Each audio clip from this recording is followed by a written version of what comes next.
किसानों के लिए बिहार सरकार की नई पहल। बटाईदार और भूमिहीन किसानों के लिए आई खुशखबरी। चुनाव से पहले सीएम नीतीश का बड़ा मास्टर स्ट्रोक।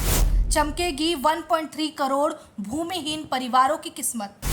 सरकार चाहे कोई भी हो, लेकिन बिहार में किसानों की परेशानी अहम मुद्दा बनी रहती है। आधे से ज्यादा परिवार बिहार में किसान परिवार से है। अगर मूल पृष्ठभूमि की बात करें और उन्हीं किसान परिवारों के लिए बिहार सरकार ने नए अभियान की शुरुआत की है।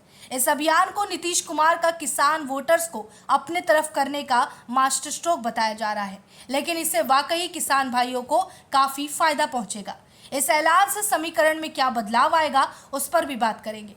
दरअसल सीएम नीतीश कुमार ने बिहार चुनाव 2025 से पहले भूमिहीन किसानों के लिए घर घर जमाबंदी अभियान शुरू किया है। इससे 1.3 करोड़ भूमिहीन परिवारों को जमीन मिलने की उम्मीद फिर से जग गई।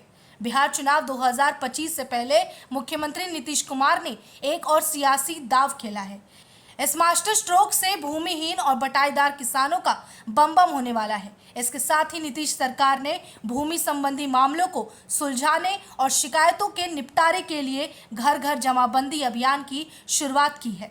नीतीश सरकार के इस फैसले से राज्य में 1 करोड़ 30 लाख भूमिहीन परिवारों को जमीन मिलने की आस एक बार फिर से उठी है। साथ ही ये कदम न केवल भूमि विवादों को हल करेगा, बल्कि चुनावी समीकरणों को भी प्रभावित कर सकता है।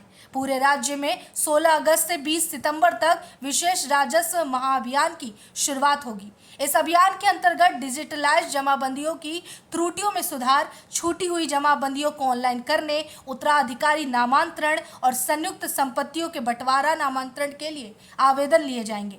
नीतीश सरकार ने बिहार चुनाव से पहले 2024 में शुरू किया अभियान बसेरा 2 के तहत भूमिहीन परिवारों को सरकारी जमीन आवंटित करने की प्रक्रिया भी तेज कर दी। इस अभियान का पहला चरण 2014 में शुरू हुआ, लेकिन नौकरशाही और धन की कमी के कारण ये ठप हो गया था। अब 2025 के चुनाव से पहले इसे फिर से शुरू किया जा रहा है। इसके तहत 1.3 लाख भूमिहीन परिवारों को जमीन आवंटित की जाएगी, जिनका सर्वे 2014 में किया गया था। साथ ही घर घर जाकर जमाबंदी को अपडेट करने और शिकायतों के लिए आवेदन जमा करने की प्रक्रिया शुरू की गई है। राजस्व अधिकारियों को सरकारी ऐप पर डेटा सत्यापित करने और ब्लॉक स्तर पर जानकारी जमा करने के निर्देश दे दिए गए हैं। बिहार की 70% से अधिक आबादी ग्रामीण है और 60% से ज्यादा किसान भूमिहीन या बटाईदार है। यह अभियान विशेष रूप से अति पिछड़ा वर्ग यानी ईबीसी, अनुसूचित जाति एससी और अनुसूचित जनजाति एसटी समुदायों को लक्षित करता है, जो राज्य की आबादी का 85% हिस्सा है। जेडीयू ने कहा कि ये सीएम नीतीश की गरीबों के प्रति प्रतिबद्धता को दर्शाता है। 2020 के चुनाव में जेडीयू ने केवल 43 सीटें जीती, जबकि बीजेपी ने 74 सीटें हासिल की। इस अभियान के जरिए नीतीश अपने ग्रामीण और दलित वोट बैंक को फिर से मजबूत करने की कोशिश में जुटे हैं।